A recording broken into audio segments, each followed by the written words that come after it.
श्री गुरुदेव भगवान की जय। श्रीमद् भगवद गीता के 10वें अध्याय में श्री भगवान विभूति योग का वर्णन करते हुए अभी चौथे और 5वें श्लोक में 20 बातें विभूति योग की बताई। विभूति माने साक्षात परमात्मा का दर्शन है। पिछले दो चौथा 5वां श्लोक बुद्धि ज्ञान में सम्मोह और अहिंसा समता तुष्टि। अब छठे श्लोक में 25 बातें बताते हैं कि किस प्रकार वैभव फैला हुआ है उनका।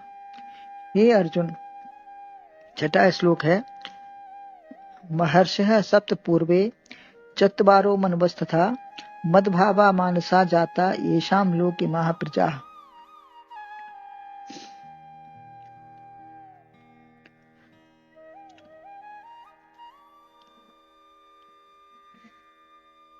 जो जानता मेरी विभूत वयोग शक्ति यथार्थ है, संशय नहीं दृढ़ योग सिद्ध करता प्राप्त है। ये नहीं।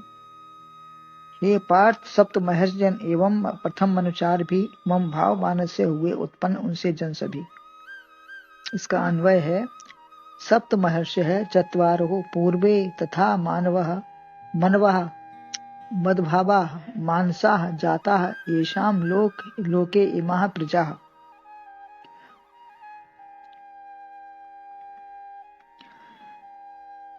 हे अर्जुन, साप्त महर्षि चार उसके पहले तथा मन और मेरे भाव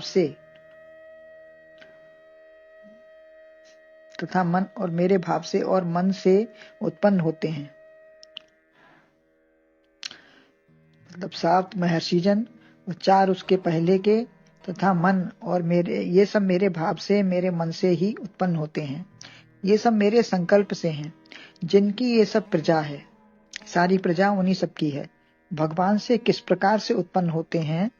ये साप्त महर्षि हैं।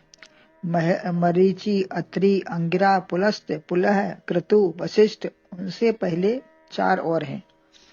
सनक, सनंदन, सनातन, सनत कुमार।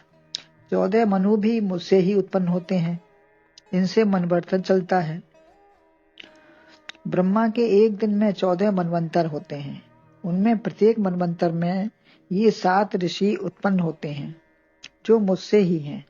विशेषता है इनकी कि ये मेरे मन के संकल्प से ही पैदा हैं।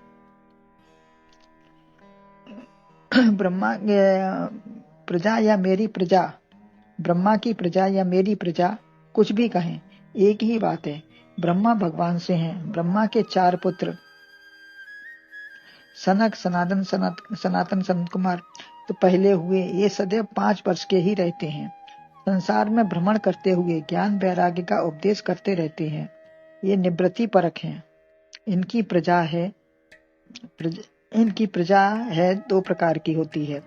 नादस, जो माता पिता से उत्पन्न होती है। सप्त ऋषियों की संतान है ये, इन्हीं से गोत्र भी चलता है। और राजर्षि, महर्षि, कई प्रकार के ये सब इनका भाव होता है। चत्वारो, इनकी नादस संतान में है, ज्ञान से उत्पन्न है। गुरु पुत्र, गुरु से शिष्य की उत्पत्ति होती है, ये भी नादस संतान है।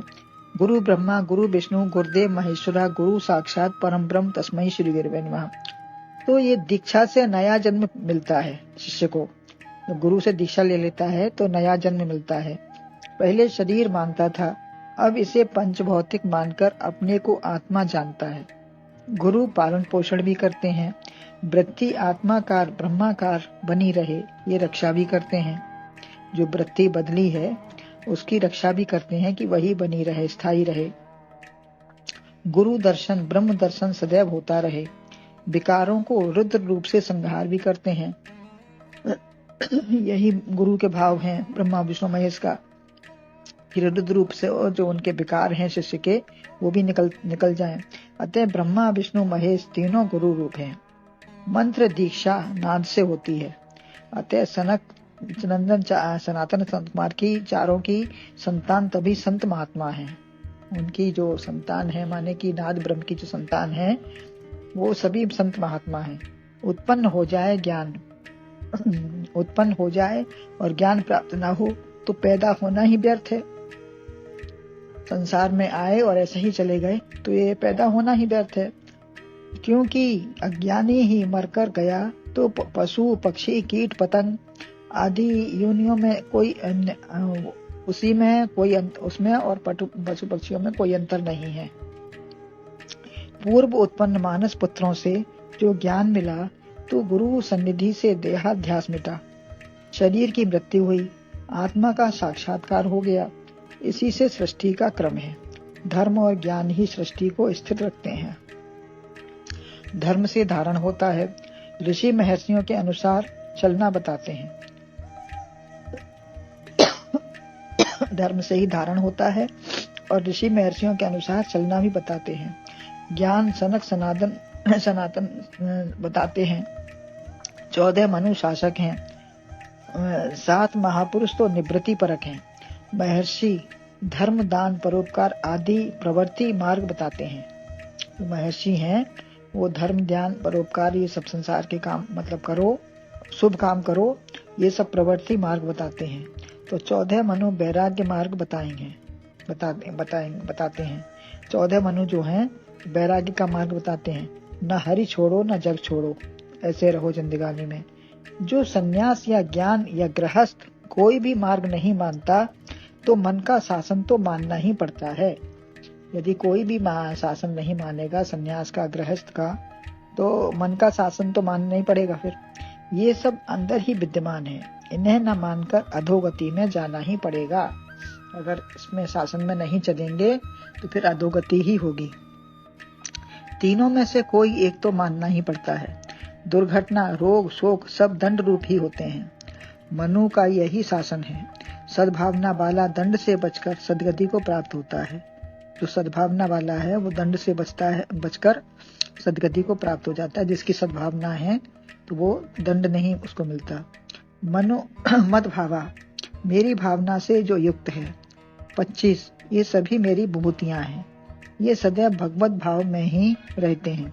ऐसे ही प्रत्येक मनुष्य को रहना होना चाहिए, अन्यथा दंड का भागी होता है। ये 25 तो मानो भगवान का योग है। मद भावा, मेरे भाव से, इनसे जो सृष्टि का विस्तार है ये है विभूति। जो इससे सृष्टि का विस्तार हुआ है ये विभूति है जो सर्वत्र फैली है। इंद्र का उपदेश जब मिला है तो कहा मैं सर्वश्रेष्ठ ज्ञान निवृत्ति मार्ग व प्रवृत्ति मार्ग का निर्देशक हूँ। 100 वर्ष की आयु ब्रह्मा की है।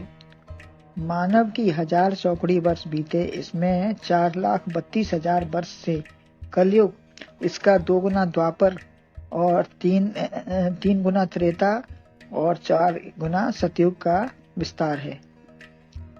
1000 चतुर्युग का ब्रह्मा का एक दिन होता है। ऐसा 1000 चतुर्युग का ब्रह्मा का एक दिन होता है और 30 दिन का महीना, 12 महीने का एक वर्ष। ऐसे 100 वर्ष बीते तो तब ब्रह्मा की प्रलय होती है। ब्रह्मा का एक दिन जो होता है उसके जो ये अपना 100 और 50 वर्ष बीतने पर ये ब्रह्मा की प्रलय होती है। इसमें यही सृष्टि का क्रम है जो बराबर चलता रहता है। 4 अरब 32 करोड़ वर्ष का एक दिन होता है ब्रह्मा का। ऐसे 100 वर्ष की ब्रह्मा की आयु में ही मनुष्यों को जीवन मिलता है। ब्रह्मा ने महर्षियों का जन्म दिया, इन्हीं से गोत्र चलता है। यही ऋषि बाहर ही नहीं वरन शरीर रचना भी महर्षियों से है। ये सब ऋषि बाहर के नहीं, ये सब शरीर रचना शरीर के अंदर भी यही है। व्यष्टि समष्टि, सब व्यष्टि और समष्टि समाये हुए हैं, सब एक ही बात है। 2 नाक 2 आंख 2 कान 1 जिह्वा, ये 7 जो हैं इनसे गलत काम करना इनका अपमान है। इनसे अच्छा करना, अच्छा देखना, सूंघना, बोलना, भगवत दर्शन पूर्वक प्रवृत्ति मार्ग में जो रहते हैं तो इन्हीं से भगवान का पूजन है। तो 4 पहले पैदा होने वाले हैं। मन बुद्धि चित्त अहंकार, चतुष्टय अंतःकरण है। ये निवृत्ति मार्ग में रहें, अलग रहें, चैतन्य में चित रहे, अहम का दर्शन हो तो परमात्मा से मिलाते हैं। वासना संसार का उपक्रम करती है।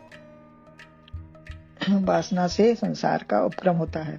इनकी बात न मानने वाले का शासन प्रभु करते हैं। सब तुम्हारे ही कर्म का फल है। जो इनकी बात नहीं मानता तो प्रभु उसका शासन करते हैं और ये अपने कर्मों का ही सफल होता है। चोरी हत्या को भी लोग संसार में बरगला देते हैं। ऐसे गवाह प्रमाण प्रस्तुत कर देते हैं कि मृत्यु दंड या अन्य दंड से भी बच जाते हैं। आप राजधर्म, परिवार, समाज का शासन न मानोगे, मनमानी करोगे तो भगवान के शासन में तो रहना ही पड़ेगा। आप चाहें जिसको छोड़ दो, त्याग दो, लेकिन भगवान का शासन नहीं छोड़ सकते। वह नियंता, पालक, संहारक सभी कुछ है, न्याय करता है, दंड पुरस्कार भी देते हैं, रक्षा भी करते हैं।